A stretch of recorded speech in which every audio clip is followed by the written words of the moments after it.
Hello there and welcome back to JJ Painting. I am JJ and welcome back to Age of Sigmar. Yes, here we are once again talking all about Age of Sigmar and specifically, as you can tell, the Grand Alliance of Death. Yeah, but with most lore videos, what I'm going to be doing is talking more about cause and effect, big picture thinking about the characters and what's going on within it, and also the actual position of the Grand Alliance in the Age of Sigmar world and what they're doing. So we'll be painting, as always, a Chaos... No, we won't be. It's not going to be a Chaos Knight today. We're going to be painting this corpse cart. And if you're wondering why there's a Plague Bearer on it, it's because it's going to be a chariot. Yeah, sorry guys. It's going to be a Chaos Chariot. But that's fine, you know, we're all friends here, and I'm sure you guys understand why I'm doing it like this. But anyway, so that's what we'll be doing today. So without further ado, let's crack on. The Grand Alliance of Death, in the grand scheme of things, has been a bit of a quizzling figure or entity in the Age of Sigmar canon for quite a bit of time now. When we think back to how they were in the old world, as I want to do, we are obviously going to start with a history lesson. They really were based around two things. They were based around the Tomb Kings, who had one set of genders and rules, and the Vampire Counts, who had something else completely different. And in many respects, there was a lot of disparity between the two of them. The Vampire Counts felt like they were more immediate and more present in the Warhammer world, ultimately because they had some claim to the Empire. They were more involved in the politics. Whereas the Tomb Kings felt like a relic of a bygone era, and a lot of their wars and a lot of their conflicts felt more consigned to history, and they were only just now getting involved with the latest conflicts when Archaon turned up at the end times. But obviously, as time goes by and as more players came in and came out and saw the story evolve, what we do see is that the legions of Negash from those days, obviously and ultimately, were fighting for something that only really came about at the very end of the end times. And whilst Negash's plan didn't work, because ultimately Chaos won, when we then fast forward to Age of Sigmar, it's interesting to see how that has ultimately changed. Now, when we look at Age of Sigmar and the Grand Alliance of Death, there's a couple of things that I think make them stand out quite a lot. First of all the Grand Alliances, their head of state, Negash, is the only one who takes an active role, and he's the only one who has a model. So whilst the Chaos Gods, Gork and Mork and Sigmar, are also incredibly powerful beings, they are all still very much immaterial forces. They are more like personalities and beings, whereas Negash is a bit more tangible. He has a model, we know what he looks like, we know what he takes into battle with him.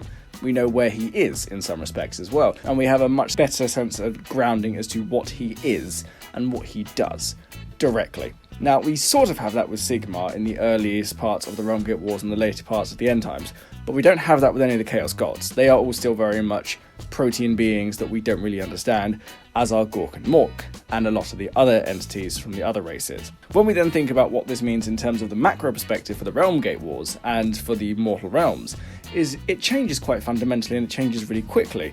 The first thing is that when we look at it in terms of a cause and effect relationship, obviously death is everywhere. Yeah, death is everywhere in this world of endless warfare, right? But it's true, there is endless casualties and endless destruction. But ultimately, when we then think about the big motivators for Negash's big designs, the loss of the souls that he felt belonged to him does change things a little bit as well.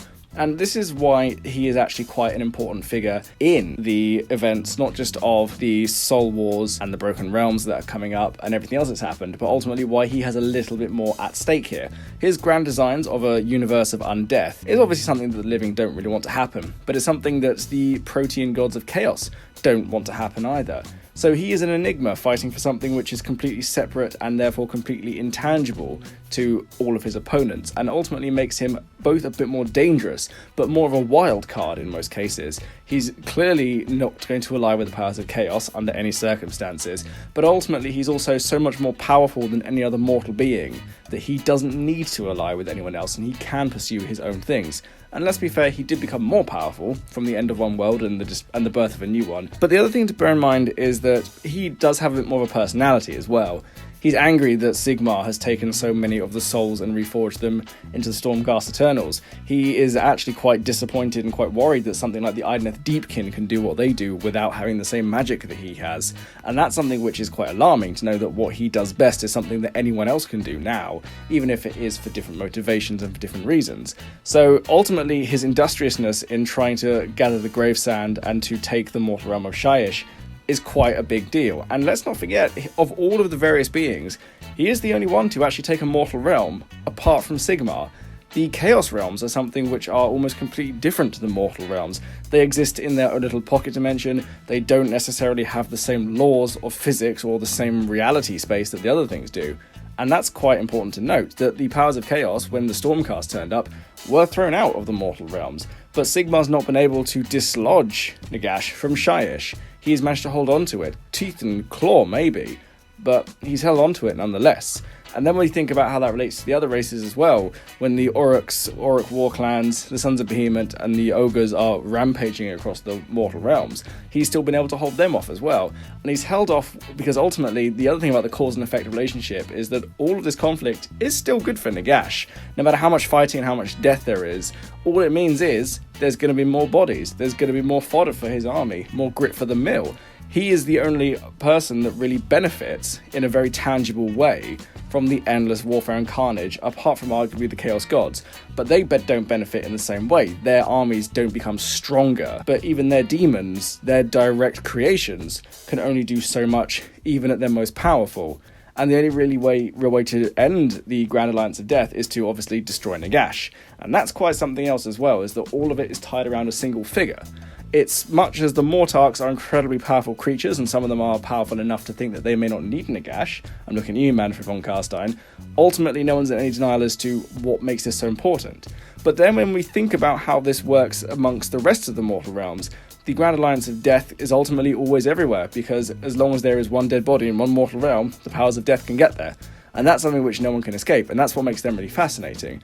But then when we also think about how much they've expanded as a actual society as well, we had glimpses into the old societies that the Tomb Kings had in a few of the very old novels from the Warhammer Legends book when we saw the Rise of Negash, and we have a sense as to what the vampire counts were like during the reign of Vlad and Manfred von Carstein before the Vampire Wars. But the difference here now is that we're starting to see a much broader sense of vampiric society and undead society. Some of them, like the vampires, are still very much the same aristocratic creatures that do happily live within the mortal realms, taking on the roles of aristocrats and bigwigs and lords, and people who genuinely want to dominate and control the living, not necessarily just the undead. And this is one of the other really fascinating things about them. So much of what requires death to stay functioning ultimately requires life to always sustain itself to a degree. And it's very interesting how in one of the End Times books, Manfred himself comes to the realization that if Negash gets his way, the vampires themselves will eventually go mad or go extinct, because vampires need living creatures, they need blood, they need life to survive.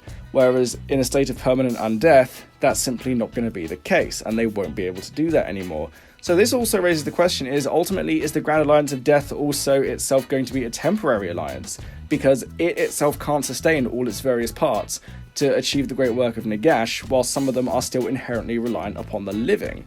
And that's where there's a potential future conflict, which could be very interesting further down the line for Games Workshop and for the players of Death in general. However, we are getting ahead of ourselves here slightly, because there's something else that is very interesting about the Grand Alliance of Death and how widespread it is. It also gives the sense that the mortal realms are a lot older than we may necessarily feel they are. Obviously, for us, they're only about 6 years old. They're brand new in the grand scheme of things, especially for Games Workshop's IP. In their own universe, they've been around for a very long time, and obviously Chaos nearly conquered all of that, and then obviously were repelled. So there's a lot of death and destruction there that the Grand Alliance can start to capitalise on. A lot of dead bodies, a lot of societies and cultures that had traditions of burials or cremations. And that's something which has been leaned into ever so slightly when we look at two brand new factions within the Grand Alliance, and that is the Nighthaunt and the Flesh Eater Courts. Now, obviously, both of them contain models from the previous game, and that's fine. You know, we don't need to necessarily worry about the aesthetic of the models to talk about what's going on in the universe, because when we break it right down to it, the Nighthaunt being the spectral legions of Negash that fight in a very different manner to what we're expecting from the legions of the dead that we've seen before.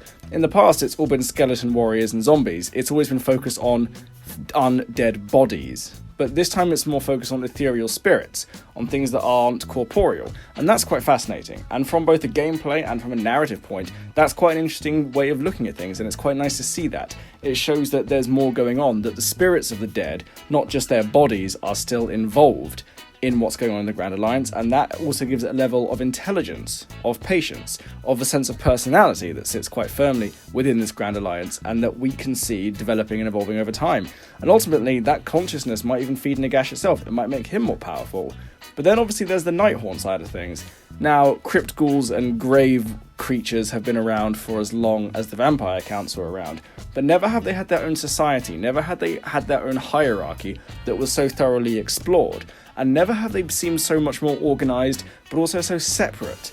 Now, it's actually quite nice to actually see that there's a hierarchy within that Grand Alliance as well that shows things such as vampires and Mortarks at the top.